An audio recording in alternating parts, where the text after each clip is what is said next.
In today's housing news, what's happening to the Yorkshire housing market? We examine the current trends and how they will affect you. We'll be looking to how to make sure you don't lose out, even if house prices are falling.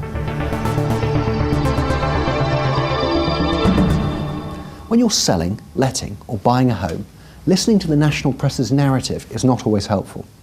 The UK housing market is made up of lots of smaller micro markets, Yorkshire being one of those, with areas such as Leeds, York and Selby all operating differently to one another. To take us through an analysis of how these areas have performed over the past few years, here's our Senior Director, James Baker. Thanks, Ian. Let's see what's been happening in York. House prices reached the peak in York in October 2007.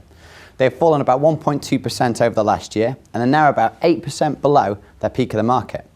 A useful rule of thumb is that if you bought your house before the summer of 2006, then it is likely to be worth more than you paid for it. The picture in Leeds and Selby has been quite different. Let's take a look at the Leeds metropolitan area to see what's been happening. The market peaked at around the end of 2007 with the average house price at £155,000.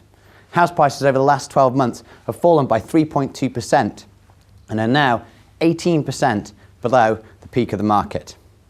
This sharp fall in prices means that unless you purchased your property earlier than the summer of 2004, it's likely to be worth less than you paid for it.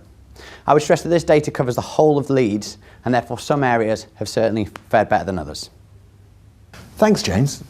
The final point is that contrary to negative media coverage about the property market, Preston Baker has opened 4 new offices over the past few years, and we've seen an 18% rise in sales over the past year. This shows that with the right marketing and a positive attitude and appropriate pricing, any property will sell. There are lots of things to consider when deciding whether or not to sell your home. So if you have any questions, why not invite one of our experts to discuss your circumstances, free and with no obligation. That's it for today from myself and from James. Goodbye.